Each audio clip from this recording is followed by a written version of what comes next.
할렐루야. 2021년 6월 14일 월요일 아침 기도회를 시작하겠습니다. 하나님의 말씀을 통해서 오늘도 주님과 동행하며 감사와 기쁨의 하루를 사는 우리 성도님들 되시기 바랍니다. 오늘 말씀은 잠언 23장 15절부터 35절까지의 말씀입니다. 내 아들아, 만일 네 마음이 지혜로우면 나 곧 내 마음이 즐겁겠고, 만일 네 입술이 정직을 말하면 내 속이 유쾌하리라. 네 마음으로 죄인의 형통을 부러워하지 말고 항상 여호와를 경외하라. 정령이 네 장래가 있겠고 네 소망이 끊어지지 아니하리라. 내 아들아, 너는 듣고 지혜를 얻어 네 마음을 바른 길로 인도할지니라. 술을 즐겨하는 자들과 고기를 탐하는 자들과도 더불어 사귀지 말라.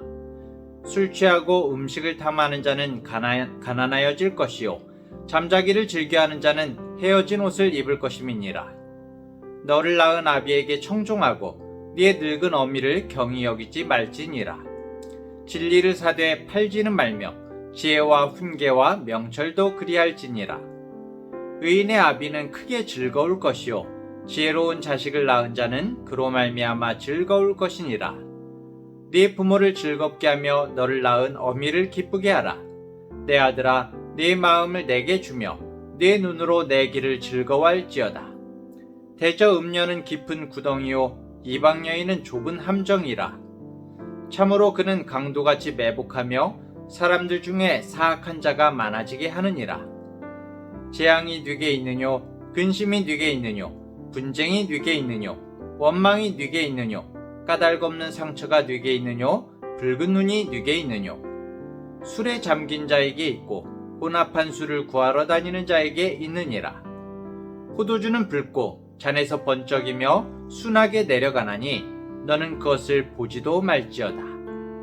그것이 마침내 뱀같이 불 것이요, 독사같이 쏠 것이며, 또 네 눈에는 괴이한 것이 보일 것이요, 네 마음은 구부러진 말을 할 것이며, 너는 바다 가운데 누운 자 같을 것이요, 돛대 위에 누운 자 같을 것이며, 네가 스스로 말하기를 사람이 나를 때려도 나는 아프지 아니하고 나를 상하게 하여도 내게 감각이 없도다. 내가 언제나 깰까 다시 술을 찾겠다 하리라. 아멘. 잠언은 많은 경우에 부모가 자식에게 말하는 훈계로 이루어져 있습니다. 그래서 오늘 본문도 내 아들아 라는 말로 시작하고 있죠. 전에도 말씀드렸지만은 이 말씀은 이 내 아들아는 그 성경의 대표적인 문화적인 그 대표성으로서 아들로 지칭하고 있을 뿐이지 사실은 모든 아들, 딸들에게 말씀하고 있음을 이야기했습니다. 오늘 15절 이하로 나오는 부모의 교훈은 첫 번째로 여호와를 경외하라는 것입니다. 17절, 18절 볼까요? 네 마음으로 죄인의 형통을 부러워하지 말고 항상 여호와를 경외하라. 정령이 네 장래가 있겠고 네 소망이 끊어지지 아니하리라. 이렇게 말하고 있죠. 부모의 마음으로 말하는 이 잠언 기자 솔로몬이죠. 솔로몬은 이 자녀의 미래와 소망이 눈에 보이는 현재의 그 세상적으로 잘 나가는 형통함에 있는 것이 아니라 바로 하나님께 있음을 분명히 말씀하고 있습니다. 그런데 여기 18절 구절을 영어 성경으로 보니까 정령이 네 장래가 있겠고, 여기에서 이 장래가 미래를 나타내는 future가 아니라는 겁니다. 그럼 뭘까요? end입니다. 이 장래가 다가올 미래가 아니라 바로 인생의 끝, 하나님 앞에서는 그 마지막 순간을 말하는 겁니다. 32절에 나오는 그것이 마침내 뱀같이 물 것이요, 독사같이 쏠 것이며, 여기서도 마침내도 같은 end입니다. 마지막 순간이라는 거죠. 마지막 그때, 하나님 앞에서는 그때를 말하는 것입니다. 코끝에 호흡이 멈출 때. 정말 우리가 후회하지 않는 삶, 영혼을 살리는 삶은 바른 길, 바로 그 길을 가야 한다는 것입니다. 잠언은 그냥 어떤 인생론이나 도덕 교과서가 아닙니다. 지혜자가 성경을 읽는 사람에게 이런 말씀을 남긴 것은 그냥 인생을 잘 살기 위한 지침 정도가 아니라 생명의 길을 알려주고 있는 것입니다. 잠언이 바로 하나님의 말씀이고 그 안에는 생명의 길이 있다는 것을 우리에게 분명히 말해주고 있는 것이죠. 자, 여호와를 경외하는 자는 정령이 장래가 있겠고 소망이 끊어지지 아니하리라. 여호와를 경외하는 자가 소망이 끊어지지 않는다. 그 마지막이 소망이 끊어지지 않습니다. 마지막이 좋다는 것이죠. 여호와를 경외하는 자의 삶은 마지막이 해피엔딩이라는 것이죠. 결국 사람이 가야 할 바로 그 길은 여호와를 경외하는 것입니다. 사실 솔로몬은 그 누구보다도 이 구절의 의미를 깊이 경험했던 사람입니다.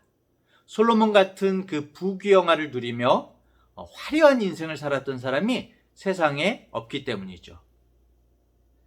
그 솔로몬은 자신이 누렸던 모든 부귀영화의 끝을 전도서 1장 2절에서 이렇게 표현하고 있습니다.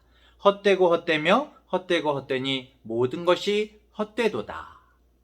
솔로몬이 자신이 누렸던 모든 부와 권력이 한번 불고 나면 아주 짧은 순간에 흔적도 없이 사라지고 마는 것임을 전도서에서 이렇게 고백했습니다. 솔로몬은 잠언서를 읽는 자녀들에게 죄인의 형통함을 의지하는 인생은 허무하다는 것을 가르쳐주고 있는 것이죠. 하지만 영원하신 하나님을 경외하고 겸손히 인정하고 그 하나님 앞에서 사는 것이야말로 장래, 마지막에 정말 아름답고 기쁜 끝을 확실하게 보장한다고 말하고 있는 것입니다. 19절도 동일선상에서 말씀하는데요. 내 아들아 너는 듣고 지혜를 얻어 네 마음을 바른 길로 인도할지니라 이렇게 말하고 있죠. 솔로몬이 말하는 이 바른 길이 어떤 길일까요? 바로 여호와를 경외하는 길이죠.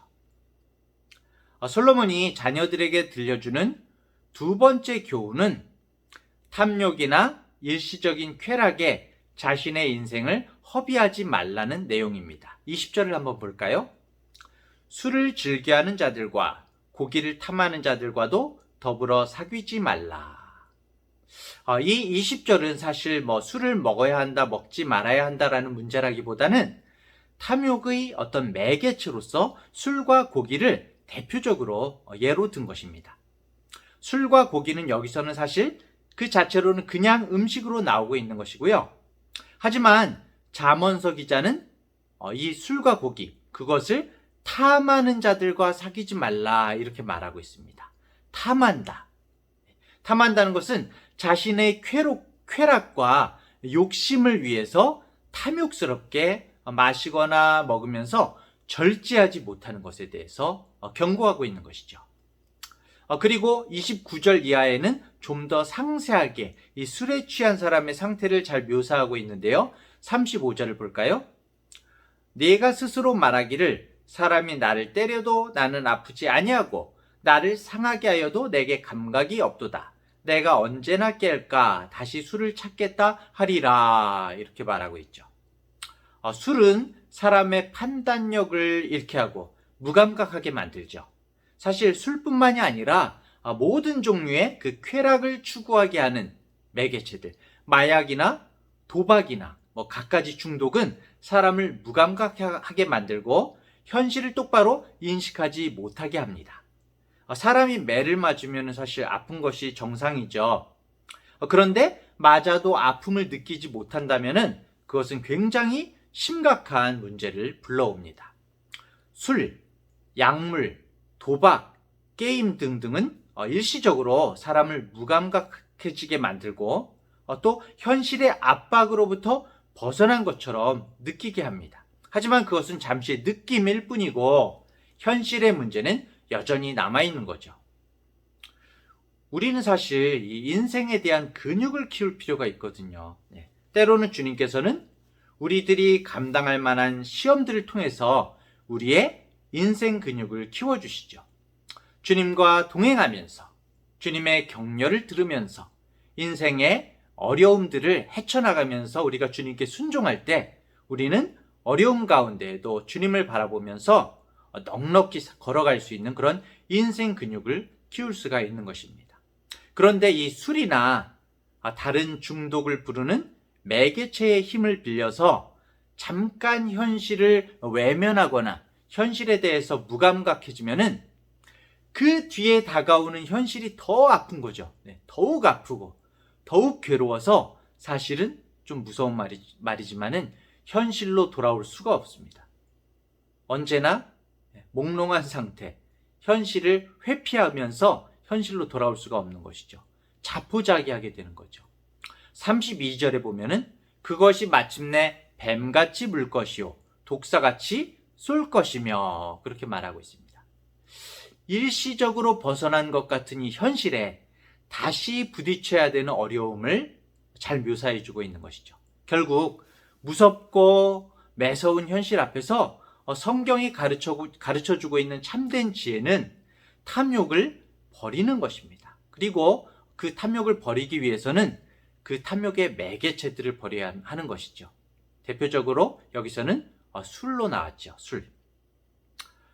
사랑하는 중앙대학교의 성도 여러분, 주님께서는 우리에게 잠시 현실을 탈피하고 도피해서 괴로움을 모면하거나 세상에서 성공하는 법을 가르쳐 주시지 않았습니다.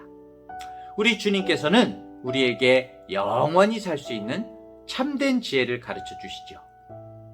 이 참된 지혜는 차갑고 매서운 현실 속에서도 죄인의 형통이 아니라 하나님을 신뢰하는 것입니다.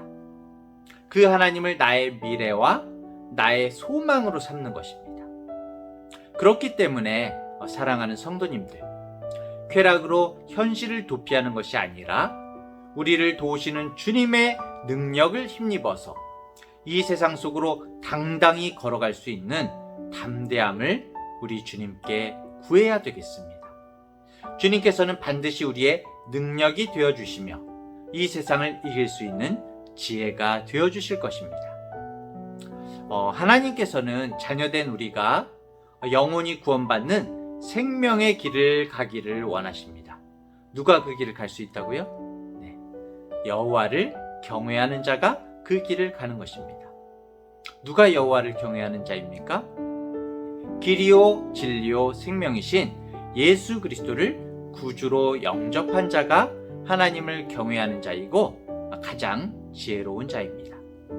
하나님은 그렇게 예수 그리스도의 길을 가는 자가 마지막 때에 소망이 끊어지지 않을 것이라고 약속하고 계신 것입니다. 이 생명의 지혜를 가진 자는 하나님을 기쁘시게 하는 자녀입니다. 15절에 내 아들아 만일 네 마음이 지혜로우면 나 곧 내 마음이 즐겁겠고 내 속이 유쾌하리라. 누가 즐겁고 누가 유쾌하다고 하시는 걸까요? 바로 하나님이시죠. 우리가 진정한 믿음의 길을 갈 때에 하나님 아버지의 마음은 뛸 듯이 기쁘다는 것입니다. 죄인의 형통을 부러워하지 말고 세상에서 정말 성공과 실패에 연연하지 않고 오늘도 한 걸음 한 걸음 예수님을 따라 생명의 길을 걸어감으로 아버지를 기쁘게 하는 하나님의 자녀들이 되는 우리 모든 성도님들 되시기를 축복합니다. 기도하겠습니다. 주님, 우리에게 참된 지혜가 되어주심을 감사합니다. 우리의 지혜요 능력이 되시는 주님을 오늘도 바라보며 신뢰하며 걸어가게 하여 주시옵소서. 그래서 비록 우리의 현실에 차갑고 매서운 한파가 몰아친다고 할지라도 그 현실을 두려워하지 않을 수 있는 담대함을 허락하여 주시옵소서. 하나님 아버지, 진정 그 길이 장래가 없고 그 마지막이 후회뿐이고 소망이 끊어지는 죄인의 형통을 부러워하지 않겠습니다. 우리 소견의 좋은 길이 아니라 하나님께서 생명의 길로 열어주신 바로 그 길을 가는 지혜를 허락하여 주시옵소서. 우리를 유혹하는 일들이 많이 있지만 매일 그 유혹에서 건져주시고 바로 그 길, 생명의 길로 행하게 하여 주시옵소서. 내 아들아 내 마음을 내게 다오 말씀하시는 하나님 아버지께 우리의 마음을 드립니다. 하나님 아버지께서 가라고 열어주신 예수 그리스도라는 생명의 길을 기쁨으로 걷는 우리의 삶이 되게 하여 주시옵소서. 감사드리며 예수님의 이름으로 기도합니다. 아멘.